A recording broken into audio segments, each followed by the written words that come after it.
What is up, my guys? How you doing? Welcome to my channel. It's your boy and I'm back again. So today we're back at Lucas Premium in Sheffield, and they've got quite a lot of stock as well. So today the car we're going to look into more details, the Porsche Taycan, the Gran Turismo. This is the 4S, which comes in this beautiful black, which goes with the nice wheel arches over there. So what we'll do is we'll have a look at the exterior, then we'll move on to the interior as well. With this obviously having the wagon shape as well, it's got more space. I did the Taycan 4S, the normal one, so it's nice to compare and contrast that one to this one as well. So I'll turn the camera around so you guys can see what I'm looking at. Alright guys, so here's the car. The car has not been washed, however, it will get washed pretty soon. So it's available at Lucas in Sheffield. It's £121,000, which is quite a lot of money, but at the same time you get quite a lot for your money as well. So the dominating feature of this car is the back over here. So this is the back. So obviously you've got the different setup in the back. You've got the wagon shape, or the Avant or the estate shape, which allows you to have more space in the back for your passengers, as well as more space in the boot as well for like a dog, or for more luggage space as well. This car already comes with the front as well, so you can put your luggage space at the front there. However, at the same time, you've also got the off-roading modes as well. So with this car, I believe it comes with a 3 suspension system. So it's a 3-way suspension system, which means you can lower the car to its lowest, so it drives like a sports car. Then you can raise it up to the furthest height, so you can go to, like a rally, if you will, and then just push the car. This is why you've also got extra bits as well. So you've got extra plastic parts on the bottom as well, which helps, because this is very easy and cheap to replace. Whereas if it's a proper wheel arch and the proper materials there, that will cost you quite a lot of money. So that protects all the metal and stuff from getting, any stone chips. So with these cars, you always want to get this front side PPF. There's a lot of stone chips and whatnot. And also at the wheel arch as well, as you guys can see, you've got that plastic as well, that hard plastic, which goes all the way to the other side as well. I think it might probably just damage this section over here, but that's not as expensive as replacing a front headlight. Then you've got these beautiful wheels, which come with the red calipers as well, steel brakes as well. Then you've got the 2 charging points as well. So this one is this one there, which opens up like so you can just charge it in there. So you put your charge in there, then to eject the charge, you just press that and it just takes it off. And to close it, you just do the opposite motion. There we are. It's a bit temperamental. So one thing I do love is the bonnet as well. It's got like quite a few muscular lines. So you've got these 2 muscular lines in the middle there, which go from the front to the top as well. Then you've also got some aero parts as well on the bottom here. That just channels all your air to your brakes. And then you've got the lovely black interior as well. So what we'll do is we'll look at the top as well. So you've got the rails as well. Then you've got the blackened out roof as well. You've got beautiful black interior as well. It's just such a beautiful car to look at. So over here you've got the back section over here. So you've got the long light. Then you've got Taycan 4S as well. So this is anti-chrome. So which means all the chrome stuff has just been blackened as well. So we'll just open the boot.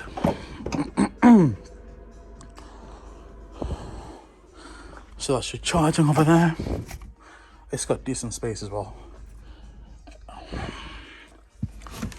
Then you've got extra luggage space over there. Then you've got a 12-foot circuit as well. Then if you do this as well,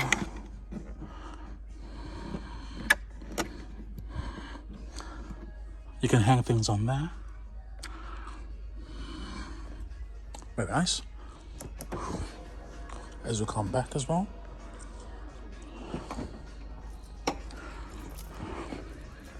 So one thing I like is the handles, whenever you press to open, they pop out like so.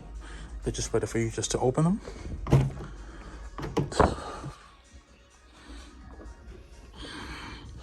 And there you have it, guys. You've got this beautiful black interior.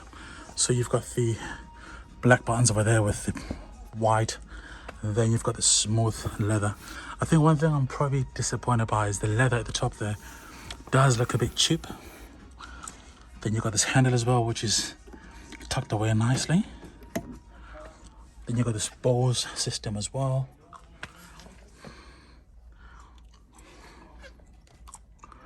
Then you got the Taycan 4S on the door cards. Lovely space. If I can just push that back. Right now, guys, so I'm sitting in the car. So one thing I will say about Porsche is they've got a lovely sitting position. You feel cocooned. You definitely feel like you're sitting in a sports car. And yet it's not a sports car. Well, I suppose it is as well. But it's more of a family wagon or a family estate car, as you guys can see, with acres of space in the back as well. It does look a bit dark and dingy compared to the Taycan 4S, the normal one that I filmed last time, because I had a lighter interior. But however, this black leather is beautiful as well. But at the same time, this leather is more for, I think, families, because I was set in the Bentley Flying Spur and that leather was a lot softer with not even a grainage compared to these. This leather feels very durable. It feels a little bit industrial, and that's in no way an insult on Porsche itself. The seats do feel supportive. They do support your sides, you know, in case you come through twisty turns, you're able to like just get the car in there and the car will just, you know, get in the corner and come out safely as well.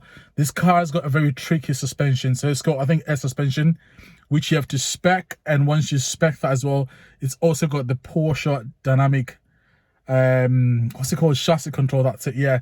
The PDCC, which really helps you. So you can change the mode on the car from your normal comfort to say Sport Plus. So I'll show you guys and I'll turn the camera around. Forgive the light that's coming through, but you got this like Manitino setting over here. So you're able to change your driving mode from your everyday comfort driving to say a spirited Sports Plus driving. And when it gets to that sport mode selection, then it's able to adjust the PDC. So it'll lower the suspension and it just like makes the car more violent basically. And then the car's able to propel you. So I think with this car, I've not been in this car when it's moving, but I've heard people say with these, like, I think they're not to 60 in, I think, just under 4 seconds. So for everyday driving, this has got 490 horsepower.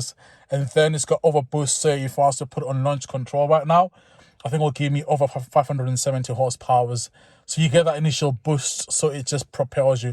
You feel like you're being slingshotted, you know, and just shot, you know, into space basically. I do love the sitting position. I feel like I'm in a cockpit of a fighter jet, and at the same time it's also got the Porsche DNA as well, such as the steering wheel and just how it feels nice and small, not too big as well. The controls are still buttons, which is quite a relief as well, because although this haptic feedback nonsense is okay, I mean, it gives you that clicking sound.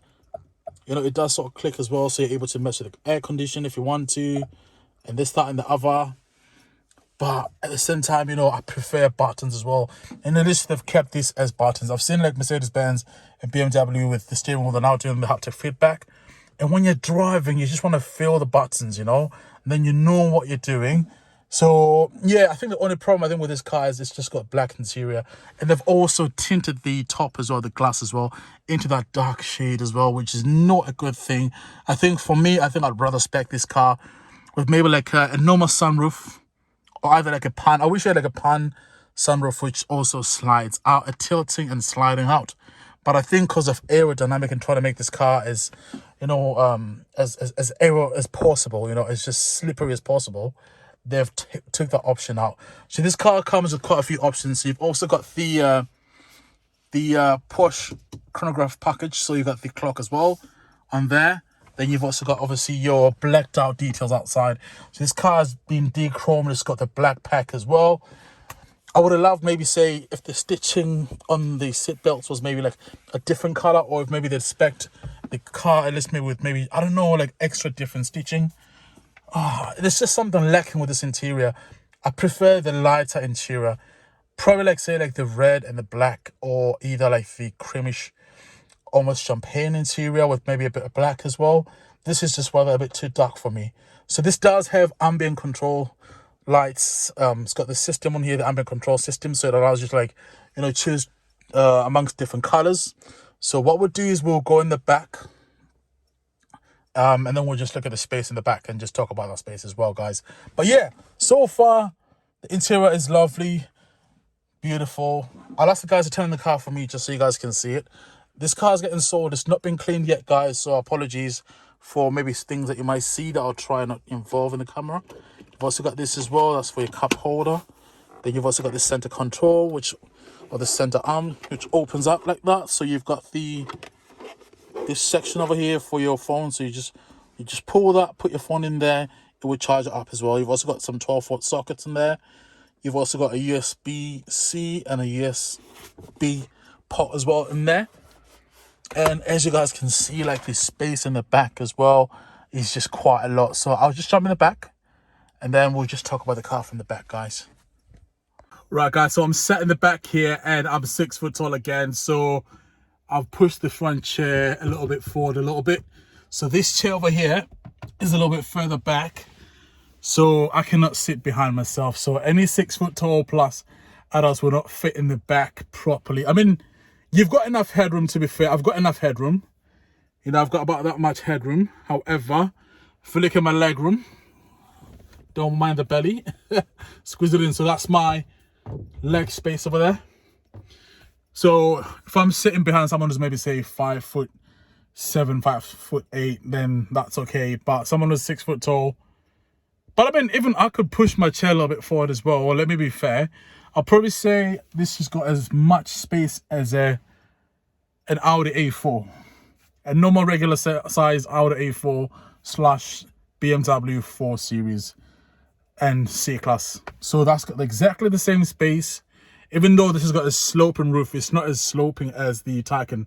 With the normal Taycan, I'll definitely be crouching a little bit. You'll definitely feel a lot crowded in the back here as well. The sun has come out, so it's not too bad. It's no longer as dark and dingy in the back over here, but I still prefer like a lighter interior. So this car, I can tell it was used by a family. You know, it's just got that feel about it. So I guess it kind of worked. But these cars are quite expensive. It's £126,000, which is still quite a lot of money for the price. Whereas the Taycan 4S that I reviewed last time, I think it was about £102,000. So these are a lot of money. However, with this car, I think it's a year old under. So you'll still have like the Porsche guarantee, which is a peace of mind as well. And yeah, then you can also, you know, look in the back as well. It's got a tiny little window. But otherwise, like, you know, you feel like your feet are kind of, I think because of the batteries on the bottom of the chassis. I used to watch Car and hear like Matt say that, you know, when you sit in an EV, you tend to feel like your knees are kind of like in that recovery position. I do feel the same thing. If I was sitting in my Audi A3 in the back, I would not feel like my knees are as high as they are. They definitely are quite high, as you guys can see there. You know, so that's it. I think the problem with the EV chassis, this is when you're going to buy, you know, the all-wheel drive, you know, the 4x4 SUV, because it kind of gives you that peace of mind where you're not set in that position. So I'd hate to sit in the back. I think I'll be okay for maybe say maybe an hour or so. After that, I'll probably feel a bit different and want to get out. So what I'll do is I'll turn the camera around and we'll just look at the interior and just talk about the interior in more detail, guys. Okay. Right then, guys, that's the center tunnel there in the middle. There is a hump as well in the back as well, so it kind of voids or nullifies the middle seat as well, which is a shame. So you've got some air vents over there. Then you've also got the buttons for the heated seats as well, for the left and the right as well. Then you've got the Bose speakers as well in the back as well. It does feel a little bit cramped in the back here, I'm not going to lie. But at the same time, when you're looking outside as well, it's a nice view as well, as you guys can see. You've got that brilliant view. You can see where you're going. You just feel like you're sitting in a fighter jet, sitting in the back and watching the pilot just pilot the car as well. How beautiful is the car, the interior from the back here. It's totally amazing. So I'd love to see, I think the next thing with Porsche, I'd love to see an SUV style Porsche that will come out, which is full EV. That's the next thing that I'm looking towards, because we've seen what Audi, they've done the SUVs as well as Volkswagen. So I presume Porsche will have something in the works as well. You know, you also got the I-Pace as well and a few Teslas as well. You got a Model S P100D as well as a Model 3 as well. So I think I'll probably just do them as well and just do an EV car, catalog for this day. Why not? You know, we're moving that way as well. What do you guys think about EVs? Do you think they're exciting? Do you think they're boring? I think they're exciting, but at the same time, the price is so expensive. I think the EV that's within my price range right now is probably like a Tesla Model 3, to be honest. Anything else, I don't really think so. So things like these Porsches, they're quite expensive. I mean, this is more for luxury brand. But for like a regular, everyday person, even that Jaguar I-Pace as well, that's about probably like what? That's a 6 to 8 reg. So you're talking about, let's maybe say 38,000, 39,000, depending on the battery range. So there is that question, like, what is the most affordable value for money EV? And I think the Tesla Model 3 definitely is one of them. You can get a good second-hand one for at least maybe £40,000. It could have a dual motor in there as well. It won't be the basic spec. So it kind of gives you everything. So yeah, I think tomorrow I'll come and do the Tesla Model 3 and the other Tesla Model S as well. And we'll just have a little fun and have a little play around. So comment down below what you guys think about this video. What would you like to see that's different on this channel? I will not try and flood you guys with a lot of car videos because I know some of you guys enjoy the sneaker videos. I'm still going to do them as well. But also at the same time, I will share this space with the cars as well.